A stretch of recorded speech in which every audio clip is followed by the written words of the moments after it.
What is everyone, it's Chickers, and welcome back to another episode of the NASCAR MDK Prerace show. Today we are heading to Kansas Speedway in Kansas City, Kansas. Sorry about that, if you just saw that I spit into my hand.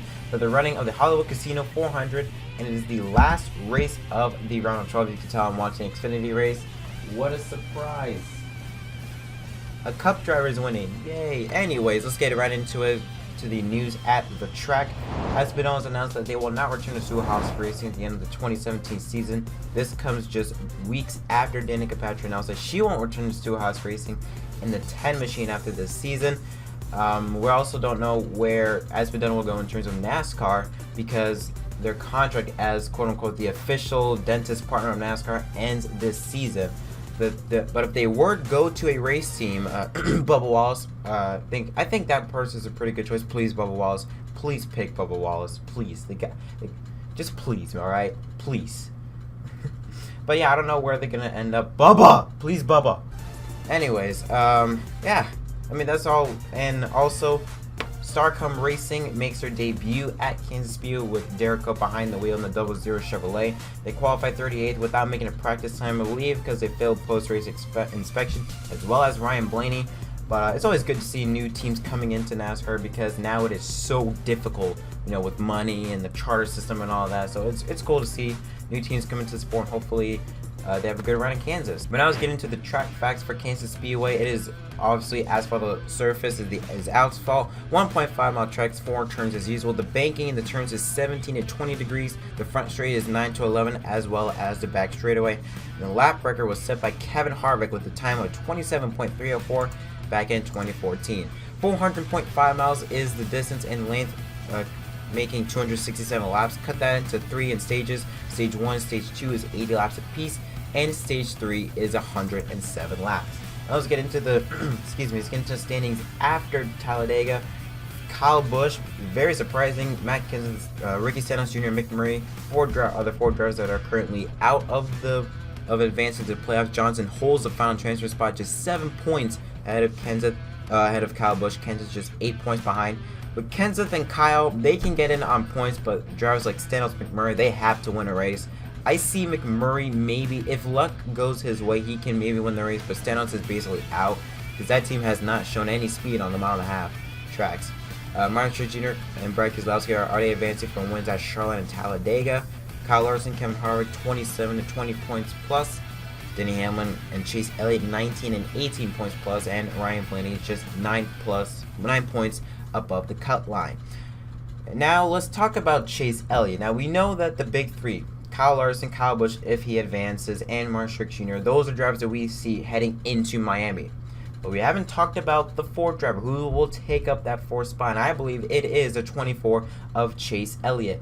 Let's take a look at his stats right now between the big three and the rest of the playoff field. You see Martin Truex Jr., Kyle Busch have won 2 races each. Truex with an average start of 9.4 and a finish of 6.8 in this playoff so far. Kyle Busch, average start of 4.8 but an average finish of 14.6. That's because he had 2 straight bad finishes at Talladega and Charlotte. Kyle Larson has 3 top 5s and 4 top 10s so far in this playoffs. Average finish of 7 with an average start of 6.6. Then look at Chase Elliott. 3 second place finishes, average start of 8.6, but his average finish is 6.6, better than Martin Truex Jr. Not by a lot, but it still is better. In fact, his average finish is better than the other 12 drivers in the playoffs. And in speaking of playoff drivers, only one of them that's not named Truex, Busch, or Larson, and that was Keselowski at Talladega. Average start was 10.7, and average finish of 8.2. So if you're going to bet on the driver that will make the Final Four, put your money on Chase Elliott because he is very consistent, and I believe he might not win a race, but he will point his way in, I see, most likely. Alright guys, so this is me in the future, or I guess me in time when this video was recorded. I forgot to do the starting grid in, when filming this. I'm in the same clothing, but it's not outside if you don't know.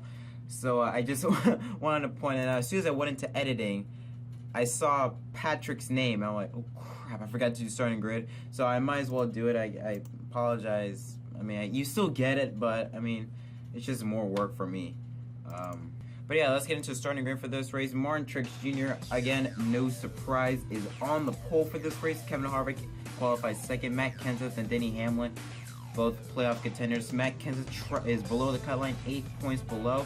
A couple of rookies, Daniel Suarez and Eric Jones, great runs for them, qualifies 5th and 6th. Kyle Busch and Jamie McMurray and Busch, drivers below the cut line, looking for great runs today. Clint Bowyer and Brad Keselowski. Keselowski already advanced into the round of 8 due to a win at Talladega.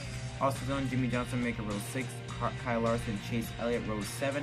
Kurt Busch and Michael McDowell, a great run for McDowell, qualifies 16th. Joe Logano and Ryan Newman, row 9. Dale Jr. and Chris Buescher make up row 10.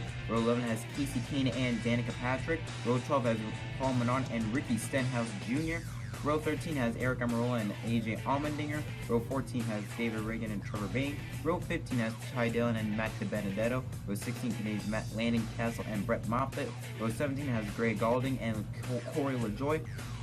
Row 18 is Cole Witt and I think it's BJ McLeod.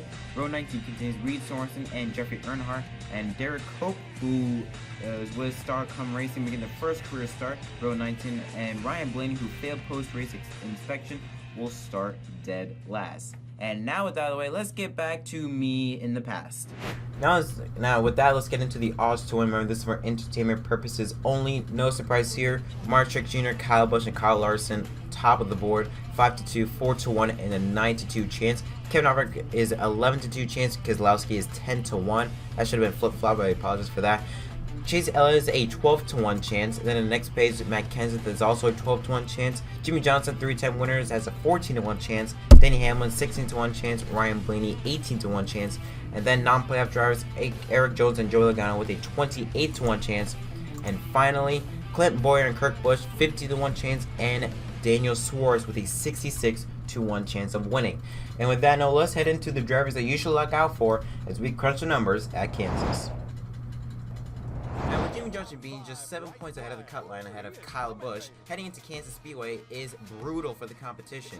Jimmy Johnson has scored 3 wins of his 22 races, scoring 9 top 5 finishes, 17 top 10s, have an average start of 14th, and an average finish of 9th, leading 601 laps. So, Kansas Speedway might be what Johnson is looking for in order to knock out one of the big 3, Kyle Busch, and advancing into the round of 8. With Matt Kenseth 8 points below the cut line, he's heading into one of his favorite racetracks. Of his 23 starts at Kansas Speedway, he has 2 career wins in 2012 and 2013 with 7 top 5 finishes, 13 top 10s with an average start of 13th and an average finish as well as 13th.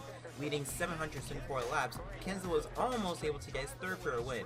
If, you know. The slower traffic, and around goes the 20, sideways in front of the 22. Kansas slides, caution comes out. Logano, Kenseth, that whole saga. You know, let's just move past that. Kenseth has a great record at Kansas Speedway, so watch out for him to make good runs and maybe have a shot at winning this race.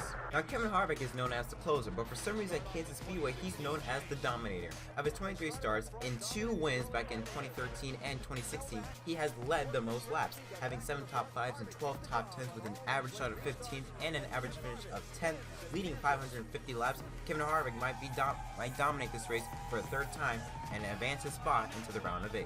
Now let's take a look at the drivers that you should look out for this weekend at Kansas Speedway. As you guys know how it goes, we have a driver that you should look out for. Drivers should be careful of picking, and a driver that is a dark horse.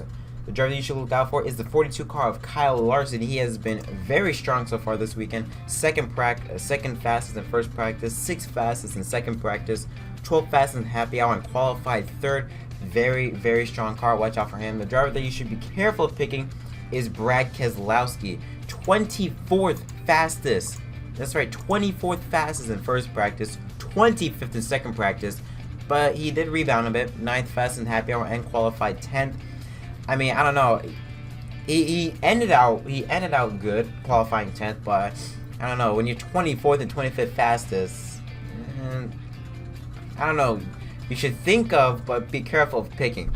And the dark horse, Daniel Suarez. Daniel Suarez, every single week with this guy, he gets better and better every single race. 7th fastest in first practice, 3rd fastest in second practice, was 4th fastest in happy hour and qualified 5th. He has a very strong, consistent race car, so you watch out for him this weekend at Kansas. And who knows? Maybe he gets his first career win. Who knows? Maybe not. But I do know he will be a strong car and a driver you should watch out for this weekend. And with that, we're going to end that with my pick to win at Kansas.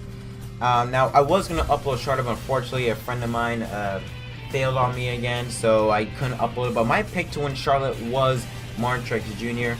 I couldn't pick for Talladega, because I didn't know who would win. But for Kansas, I mean, it's no surprise here. Martin Truex Jr. qualified on the pole today. He will most likely have a shot at winning. Yeah, but I mean, I don't know who else can you pick. Truex has been so dominant on monohalves this season, and I should remind you, he is the defending winner. The last time we were here in the summer, Truex dominated. So, yeah, I think Truex will win. And once again, he's going to, he already won a race, so he's gonna have a lot of momentum into the round of 8.